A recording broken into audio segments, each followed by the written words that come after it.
Dober večer, cenjene gledalke, spoštovani gledalci. Moje ime je Aljuš Pertinač. Krize ni več. Vlada je ponoči ukinila krizni štab, njegove naloge pa so prevzela posamezna ministrstva. Medtem pa imunolog Trampuš na nacionalni televiziji iz Nemčije sporoča, da bomo imeli čez 14 dni okrog 15.000 okuženih.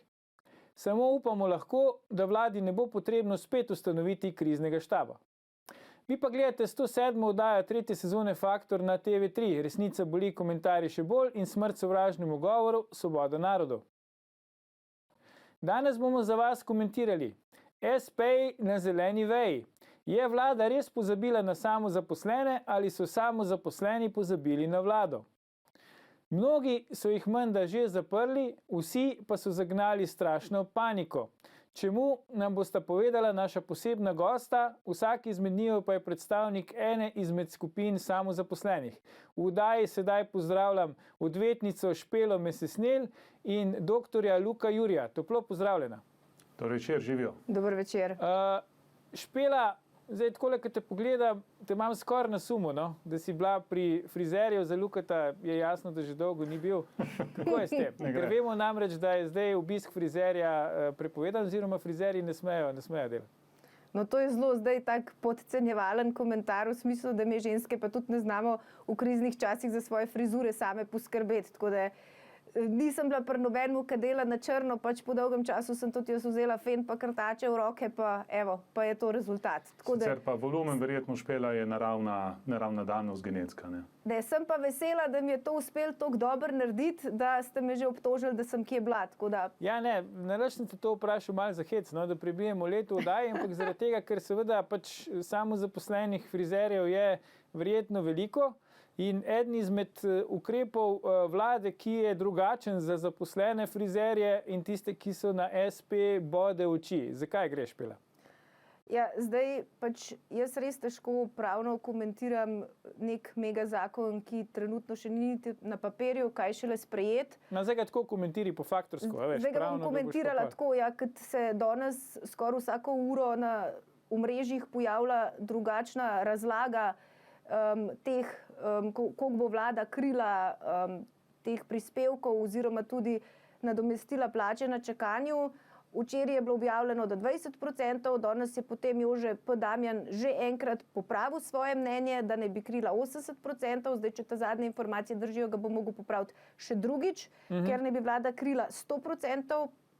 In tukaj se mi zdi pa, bom rekla, kar malo neenakopravno oziroma zelo diskriminatorno do SP-jev, ker po tej logiki je tista frizerka, ki je zaposlena pri enem frizerju in je na minimalcu, bo zdaj doma, pa bo dobila 80% te svoje plače na čakanju. SP, frizerka, ki je pa SP, pa bo doma, bo pa dobila 70% nadomestila, tako pač izhaja iz smernic vlade.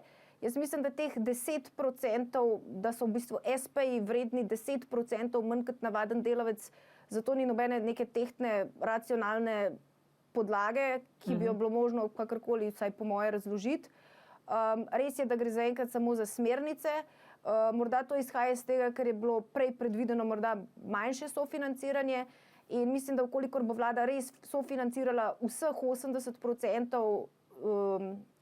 plače za vse delavce, ki čakajo na domu, mislim, da bi mogla tudi za SP-je potem dvigant iz 70 na 80%, ker res, zakaj bi pa bil en SP 10% manj vreden kot en delavec.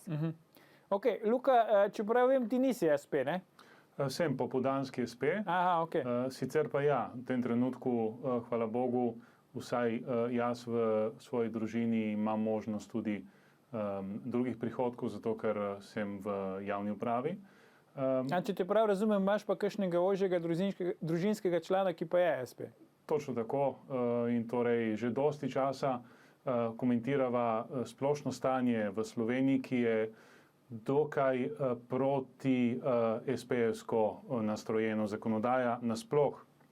In to ni samo stvar te vlade in tega ukrepa, je zelo negativno urejena napram SP-jev. V Sloveniji nekako imamo samo dve kategoriji. Imamo delavce, zaposlene in velike kapitaliste. In SP-je tako rekoč že avtomatsko postavilo v kategorijo teh velikih kapitalistov. Je pa prej bolj primerno jih smatrati kot delavce, ki so dokaj prepuščeni samim sebi. Tako da ta panika, ki je zdaj nastala, razumljiva panika, ni samo rezultat mogoče kakšne komunikacijske težave strani te vlade, ki ni znala takoj sporočiti, da vendarle tisti odlog plačila prispevkov ni bil edini ukrep, ampak ljudje, samozaposleni, so že leta in leta navajeni tega, da so zadnje kolo družbe in seveda, ko so videli, da bi znali tudi tokrat izviseti, so zagnali razumljivo paniko. Jaz sem pripravil peticijo in ta peticija je prav zaradi tega alarmiranega stanja v roku 36 ur prišla na 12.000 podpisov, no sedaj je na 15.000 podpisov, kar jasno kaže na dejansko celotno alarmiranost vseh malih podjetnikov, ne samo SP-jev. Zakaj po vašem mnenju v tistem prvem paketu ukrepov, ki ga je pripravljala še prejšnja vlada, mislim, da je vlada o tem razpravljala na seji 12. marca, se pravi še pred potrditvijo nove Janševe vlade oziroma gradivo nosi datum 12. marec, niso bili SP-ji vključeni? Verjetno je vlada na to pozabila oziroma naši uradniki ne razumejo realnosti SP-jevstva. Pa niso si sami krivi, ampak dejansko, ko enkrat živiš v realnosti javne uprave, čisto po človeško pozabljaš na čisto druge realnosti. SP-ji, naprimer, tudi pri bolniškah so močno zapostavljeni oziroma tako rekoč si jih ne morejo privoščiti dopustov. Jasno, da ne, ampak dobro, to je druga zgodba. Pri vprašanjih otroških dodatkov ali pa drugih socialnih prejemkov so močno zapostavljeni, ker takoj kot prejš SP, se ti obračuna, da imaš avtomatsko 7.200 evrov letnega prihodka, pa ne glede na to, ali boš ta prihodek naredil ali ne, in seveda ob tem, da moraš plačevati še prispevke. Tako da ta panika, ki je nastala, je sigurno prispevala k temu, da se je vlada spomnila, da mora nadaljevati z ukrepi. Upam pa, da tudi ta ukrep ni ta zadnji, ker finančno gledano, glede na finančni učinek, ki ga bo ta ukrep imel, je to bistveno premalo in bistveno manj gledano na bruto domači proizvod od ukrepov, ki so jih sprejele naprimer Združene države Amerike ali pa Nemčija, kjer sta obe državi šli bistveno pogumneje. In to celo recimo ena Nemčija, ki vemo, da je, kar se tiče državne potrošnje, zelo konzervativna. Špela, kdo je zdaj kriv za paniko? Ne? Vlada, ki ni v prvi paket vključila samozaposlenih, so samozaposleni prehiter skočili in začeli zapirati SP-je, namesto da bi počakali, da pridejo na vrsto. Kako je s tem? Dobro, to jaz mislim, da je seveda kriva vlada, se pravi, govorimo še o prejšnji vladi, za katero je takrat tudi Počivalšek sam rekel, na SP smo pa pozabili, ker tudi niso bili sploh del tistega prvega osnutka zakona. Takrat je, mislim, da se je začela panika delati, potem je bil ta drugi zakon pod to novo vlado, kjer so, mislim, da zelo na hitrco dodali potem pač samozaposlene s tistim odlogom prispevkov. Ko je bilo to sprejeti in še hkrati ob kratnem tem razporejanju vlade v višje plačilne razrede, je pa, mislim, da nastal vsesplošni upor po vseh družbenih mrežah.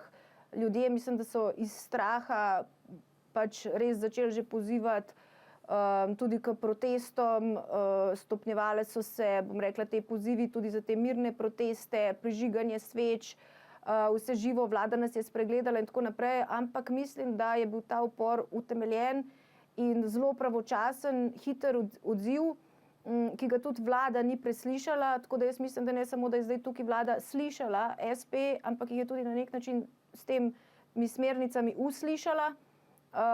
In nam je v bistvu, če bi nam dala zdaj še teh 10%, se pravi isto kot delavcem na čakanju, potem mislim, da bi praktično skoraj v celoti ugodila tem pozivom in prošnjam SP-jev. Tako da v bistvu nas veseli, da smo tako hitro ukrepali, tudi, bom rekla, ta skupina na Facebooku, tudi mi smo zaposleni, v imenu katere sem jaz danes tukaj, ima 15.000 članov. Mislim, da je zelo veliko prispevala, ker tako kot sem že rekla, bili smo očitno dovolj glasni, da smo bili ne samo slišani, ampak tudi uslišani. Špela, jaz tukaj bi pripomnil, da morda vendarle to ni vse to, kar mora vlada narediti za to, da pomaga sploh manjšim podjetnikom. Sej niso samo zaposleni, so tudi recimo kakšni družinski DOO-ji ali pa DOO-ji, ker imamo 10-20 ljudi, nekatere celo po 30-40, ki praktično imajo blokirano poslovanje. Celo medijske hiše danes ne morejo prodajati, ki je dosti oglasov, ker seveda kdo bo pa oglaševal, ko noben ne more ničesar kupiti. Tako da tukaj je treba upoštevati še ostalo škodo, ki je nastala zaradi prepovedi poslovanja. Naprimer, bom samo omenil nekaj, kar si lahko vsi zamislimo, kaj pomeni najemnine. Vsi SP-ji pa DOO-ji manjši, ki imajo naprimer trgovine, morajo plačevati mesečne najemnine in to bojo morali plačevati tudi v tem času, ko ne morejo poslovati. Nekatere države, naprimer Italija, so dale možnost, da pride do povračila določenega odstotka najemnine skozi davčne bonitete. Tako da je dober korak naprej in definitivno lahko rečemo, da je vlada pokazala, da je razumela sporočilo in težave samozaposlenih in malih podjetnikov, ampak ne smemo se pa tu ustaviti. Seveda tukaj celotna družba in celotno gospodarstvo je na kolenih in bo treba ukrepati tudi v to smer. Jasno je pa, da tudi mali podjetniki imajo določeno neposredno škodo. In vlada bo morala tudi hitro premisliti, ali nadaljevati z prepovedjo poslovanja ali pa raje morda premisliti o tem, da poslovanje dovoli, seveda s tem, da jasna, bistveno jasnejša kot prej navodila, kriterije oziroma pogoje, pod katerimi se lahko posluje. Nekateri trgovci, naprimer danes, ko vstopiš v trgovino, pošpricajo roke z razkužilom in vozičke, katere nosiš prav tako. Morda ukrepi v takšno smer za to, da se zmanjša okužba. Ampak jaz si težko zamišljam, da bomo prepovedali praktično celotni Sloveniji poslovati še mesec, 2 ali 3. Bomo še mi o tem malo razmišljali, zdaj, ko si bomo vzeli krajši predah, ampak ne nam ujiti, gledalke, gledalci, se vrnemo po oglasih, ko nadaljujemo komentiranje, ali so SP pozabili na vlado ali je vlada pozabila na SP. Ostanite.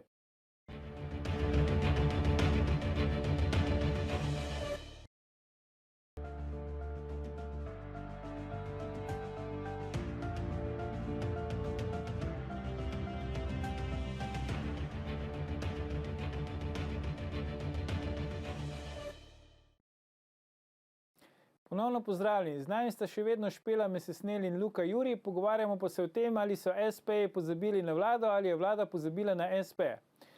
Špela, zdaj po tej paniki, prej smo se pogovarjali pred oglasi, kdo je kriv za paniko, ti si rekla, vlada je kriva, ker ni dala SP v prvi paket. Ok, to kupim, ampak kaj bi zdaj radi še vi, SP? Kaj vam zdaj še ne paše pri tem, kar je predlagano? A niste dobili dosti?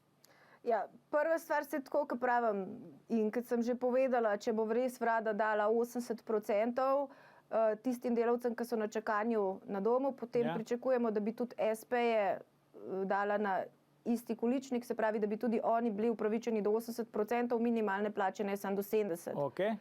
To je zdaj pač nekako, se mi zdi, neka realna zahteva, da nam pač pripozna, da smo vredni enako kot delavci, ker res ne vidim, zakaj bi bili mi 10% manj vredni. To se mi ne zdi glih tako v redu sporočilo, ampak se pravi, to so zaenkrat šele smernice. Kaj se bo iz tega razvil, težko rečem. A misliš, da je problem, da v tej skupini svetovalni vlade, tej Lahovnikovi skupini, čeprav vem, ni nobenega pravnika? Zna biti to težava zdaj, ker tu neki so ekonomski ukrepi, drugo je pa pol pravna formalizacija tega, ne? Ja, jaz mislim, da ja, ker lahko je nek ukrep sam po sebi zelo dober, pa če bo napačno zapisan, bo pač dosegel čist drug efekt. A si ti kaj tazga odkrila zdaj v obstoječih predlogih zakonodaje, ker je recimo napačno napisan? Je v predlogih ne trenutno ta zakon, ki trenutno velja, katerega bo itak, po mojem, ta mega zakon razveljavil, zato ker gre ukrepi čisto v drugo smer, kot so trenutno tukaj noter napisani. Ma kar neki anomalij oziroma iz mojega stališča mogoče nekorektnih določb.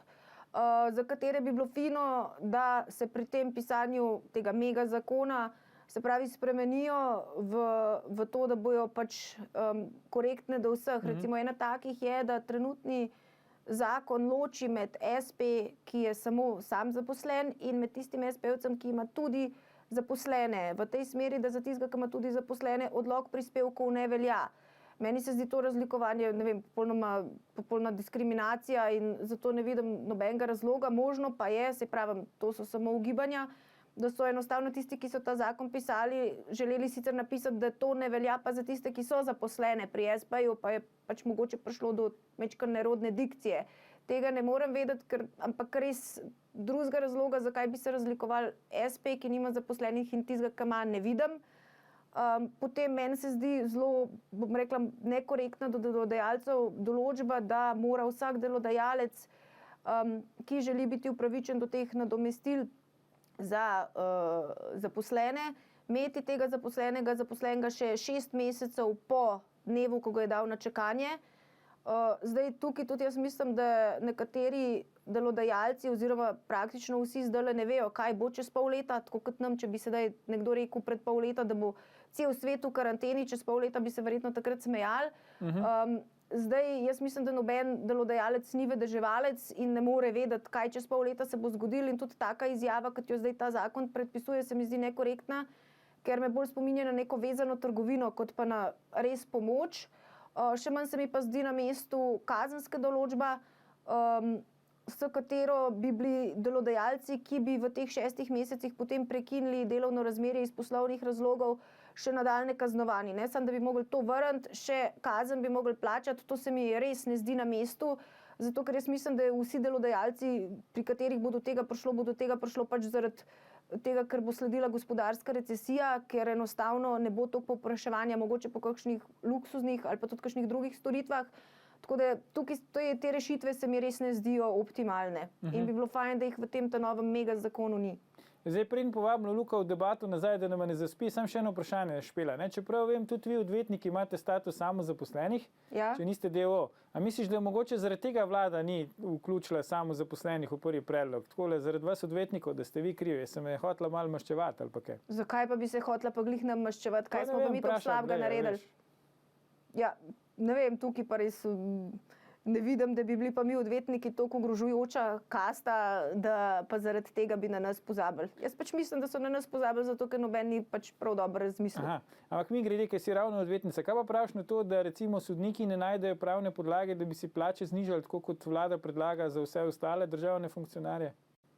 Ja, v krizi smo, saj ne rabijo najdeti po moje glih pravne podlage, ampak zdaj, koliko pa oni zdaj res delajo, saj obravnav ni, ne vem, mogoče zdaj so doma, pa bojo lahko nadoknadili vse te sodne zaostanke. Sodbe pišejo mogoče doma, to lahko? Jaz mislim, da lahko, saj to ni prepovedano. Pač, zakaj pa ne?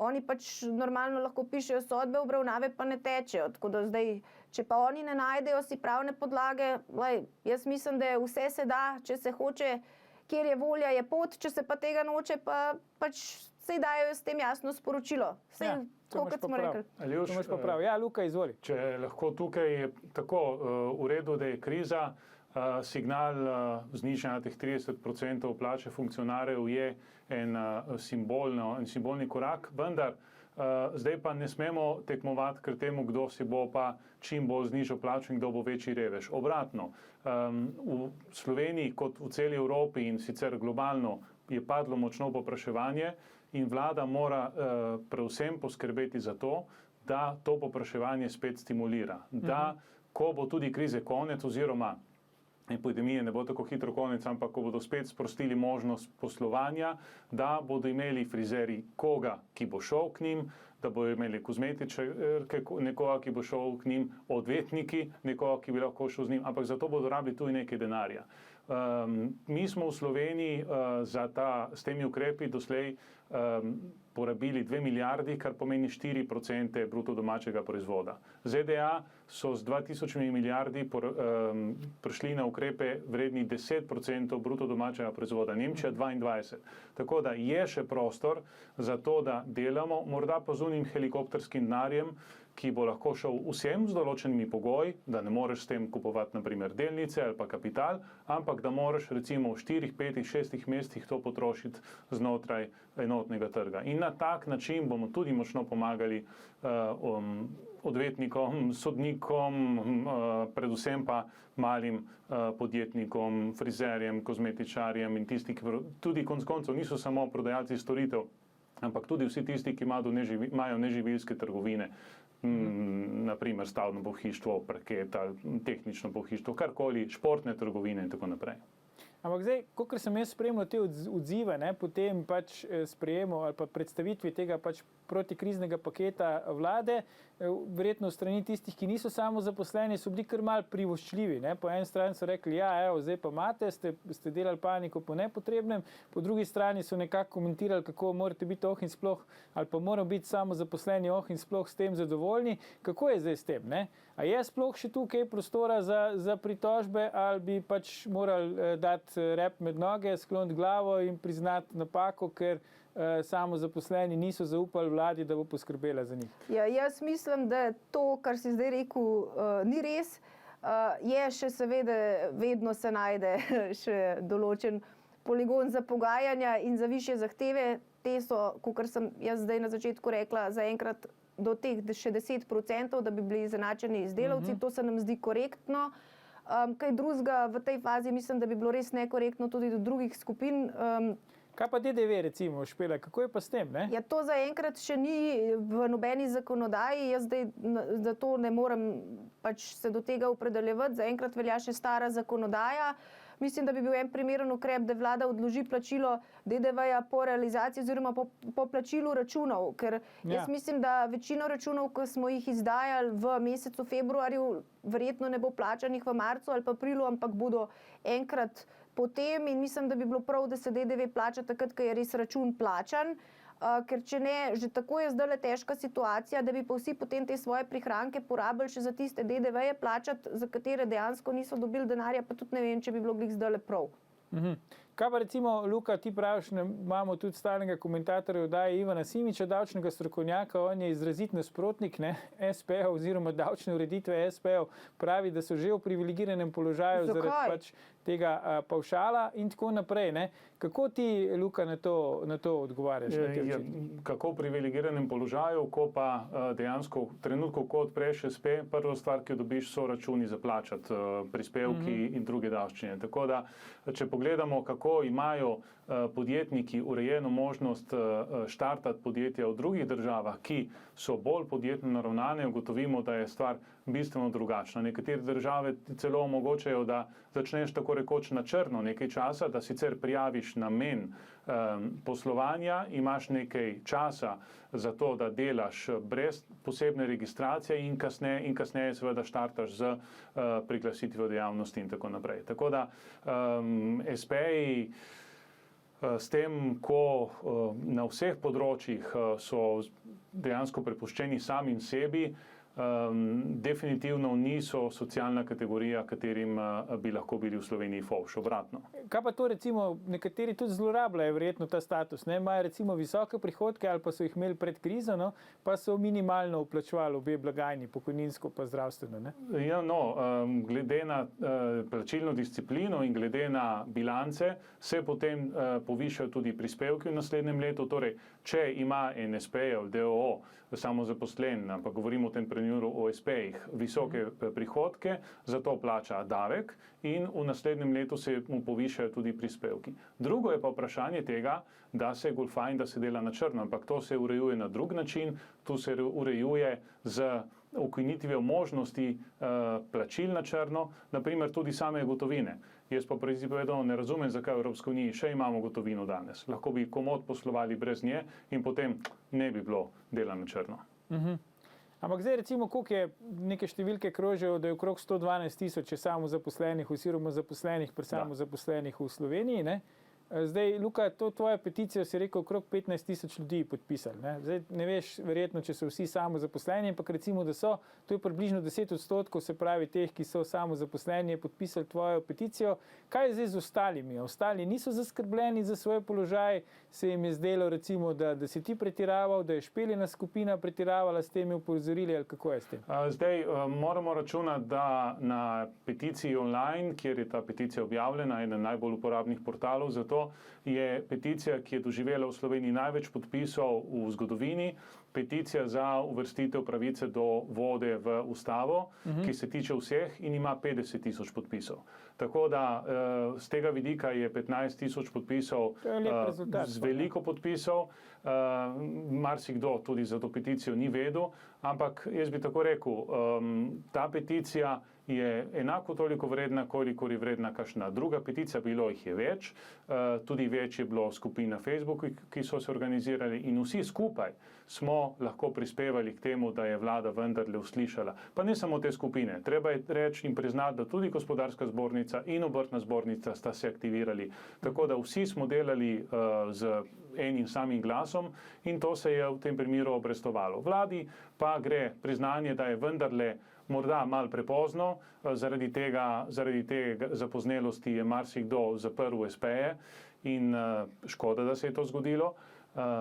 Morali bi komunicirati prej in bolj jasno, kaj nameravajo narediti, ampak vendarle je vlada na koncu pokazala in naredila velik korak naprej, čeprav, kot sem že prej rekel, ni še dovolj, ima pa še veliko prostora glede na velikost ukrepov napram bruto domačemu proizvodu. Ampak Špela, obstaja pa tudi iniciative, recimo Facebook skupina, mislim, da se imenuje celo sindikat samozaposlenih, ki pa pravijo, da samozaposlen, ki zaradi ukrepov vlade ne more delovati, se pravi ne more poslovati, ni državi dolžan nič. Aljuš, danes problem teh družbenih medijev je to, da lahko služijo plemenitemu in dobremu namenu, ampak po drugi strani pa lahko vsak bebec ustanovi skupino, kateri pač sledi še spet en cel kup, bom rekla, ljudi, ki so v neki meri neizobraženi in verjamejo, kaj nekdo napiše. Zdaj, če je on to napisal tako, potem on verjetno tako misli. Se ti ne zdi to v redu stališče, recimo z vidika samozaposlenih? Jaz sem tudi SP, pa se mi to zdi ful privlačno. Se pravi, če ne bi mogel delati, nisem državi dolžan nič. A ni to super? Dobro, to stališče je res fajn. Mislim, da bi se vsi strinjali, da je to super, ampak dokler živimo v eni državi, se moramo pač držati njenih zakonov. In naša naloga je, da če nam te zakoni ne ustrezajo, na to opozarjamo. Mi smo kot skupina samozaposlenih na to takoj opozorili, vlada nas je uslišala, vlada nam je stopila nasproti, saj če bi bili vsi tiho, verjetno bi tak zakon, kakršen je, pač obveljal, saj se nobeden ne bi ob njega obregnil in to bi bilo to. Ampak mislim pa, da pa postavljanje in oziroma tako radikaliziranje nekih, zdaj pa to pa nisem nič dolžen, saj v bistvu vlada je šla v tej smeri, da bo pokrila vse prispevke, da bo pokrila večino oziroma, če so te zadnje informacije pravilne, celo vse plače. Tako da v bistvu to, kar je on rekel, saj on vladi res ni nič dolžen.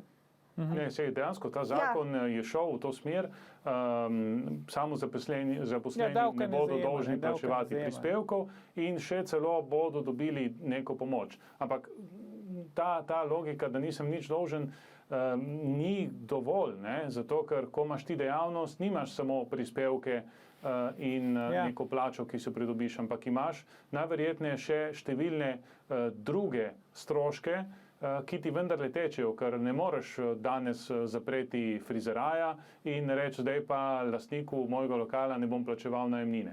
Zdaj jaz tudi tako mislim, da v bistvu zdaj smo na začetku, vidimo, da je vlada praktično zelo hitro začela in popravljala tisti, bom rekla, res ne najbolj prijazen zakon, ki je bil sprejet prejšnji teden, zdaj pripravlja ta prvi protikorona paket, potem bo sledil drugi. Lepo pozivajo in pravijo, da določeni pač ukrepi terjajo majčken del časa, da jih preučijo, kar jaz mislim, da je zelo pozitivno, ker neko, tako kot smo videli, čez noč sprejemanje zakonov lahko pripelje tudi do raznih nepravilnih odločitev, ki so imele, tako kot zdaj, recimo posledico pol to res hudo vstajo na družbenih omrežjih vseh samozaposlenih.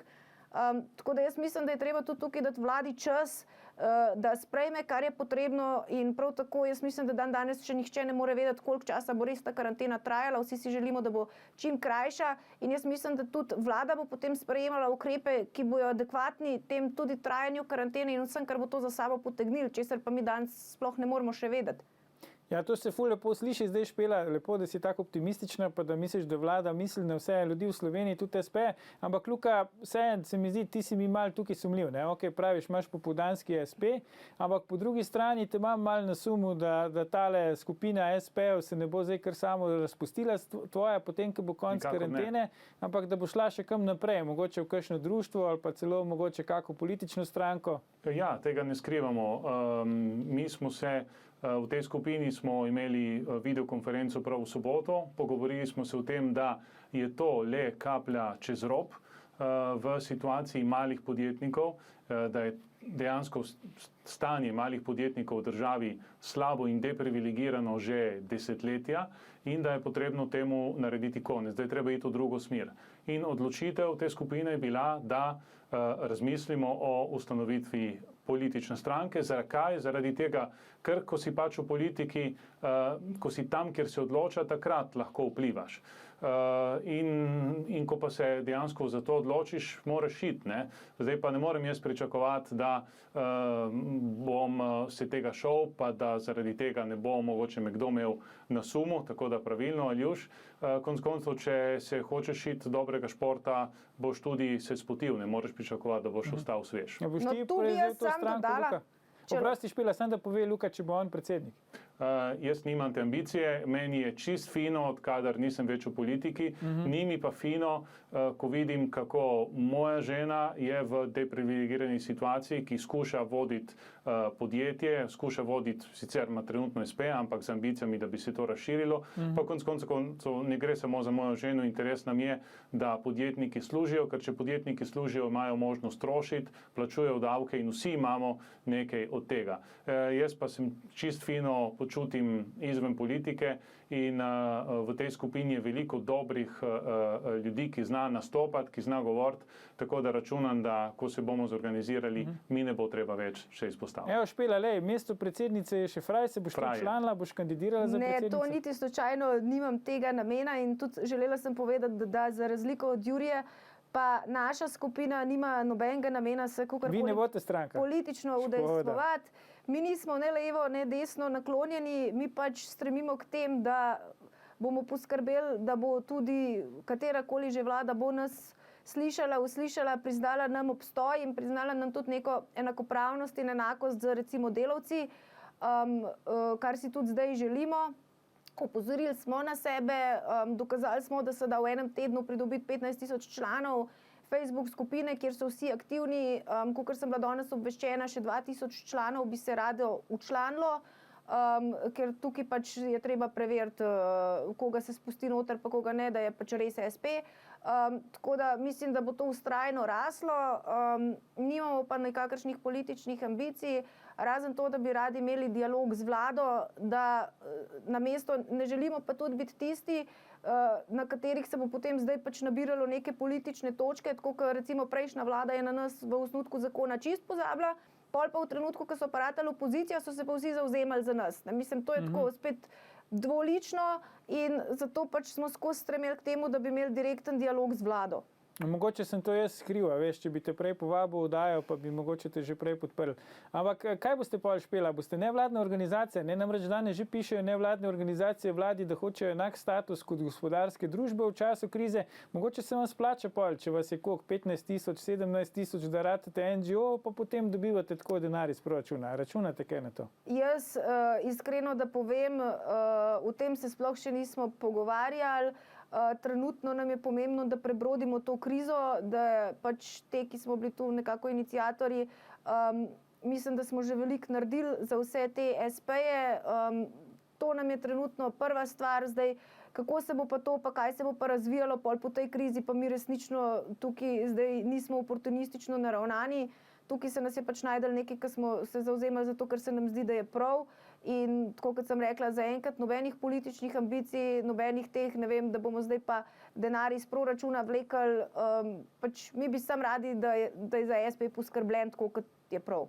Samo čakaj, sej to, ko se odločiš, da želiš določene zadeve spremeniti, veš, katere so, je po mojem mnenju popolnoma poštena in transparentna odločitev, da rečeš no, pa se bom potegoval za to, da lahko pridem tja, kjer lahko pride do teh sprememb. 30 let nazaj so se upokojenci recimo podobno odločili, ustanovili stranko, ki nam je lahko všeč ali pa ne, ampak definitivno danes upokojenci živijo bolje zaradi tega, ker so šli takrat v takšno odločitev.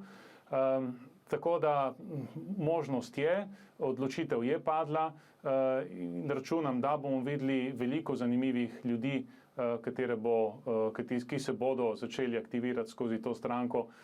Mene pa tisti gledalci, ki jih sem zmotil preko Twitterja, ne rabijo skrbeti, me ne bodo dosti časa gledali. Ampak, Luka, se ne bojiš ti zdaj, recimo, ker si napovedal, da boste ustanovili stranko, da če bi zdaj poskusili do petka, ali kdaj se bo sprejemal ta paket v državnem zboru, z amandmaji priti do poslanskih skupin, da vam bojo zdaj nenaklonjene, zato ker bojo rekli, da boste že jutri njihova politična konkurenca? No, ena od odločitev, katere moramo sicer še postaviti v statute, o katerih smo se pogovarjali, je, da bomo izrecno dovolili dvojno članstvo. Zakon o političnih strankah ne prepoveduje dvojnega članstva in nas nič ne moti, če si ti član SDS-a, SD-ja, Levice ali pa mogoče SMC-a ali Liste Marjana Šarca in hkrati deluješ v tej stranki z temi jasnimi političnimi cilji. Ampak boste pripravili kakšne amandmaje, boste se obrnili na poslanske skupine? Jaz vem, da oni gledajo našo oddajo, ampak vseeno bi jim bo verjetno lažje, če jim kaj pisnega pripravite. Pripravili bomo, takoj ko bo zakon postavljen in objavljen v gradivu državnega zbora. Takrat se bomo lahko tega šli. Verjetno pa ne bo potrebno pripravljati amandmaje v obliki členov, ampak ko bomo videli točno zakon, kako je predlagan, bomo lahko že vsebinsko te stvari predlagali. Mislim pa, da tako opozicija, kot upam, da tudi kdo v poziciji bo že sam strmel potem, da izboljša vladni predlog. Špela, ženske imate v Sloveniji zadnjo besedo. Kaj ti pričakuješ, da se bo dogajalo z SP po koncu krize? Joj, to je zelo težko napovedati. Mislim, da bo sledila tako za SP-je kot tudi za DOO-je kriza. Jaz mislim, da bomo zelo veliko dosegli zdajle, če se nas bojo enakopravno obravnavali kot ostale delavce, to, kar že zdajle skozi izpostavljam in kar bi bil še naš trenutni cilj.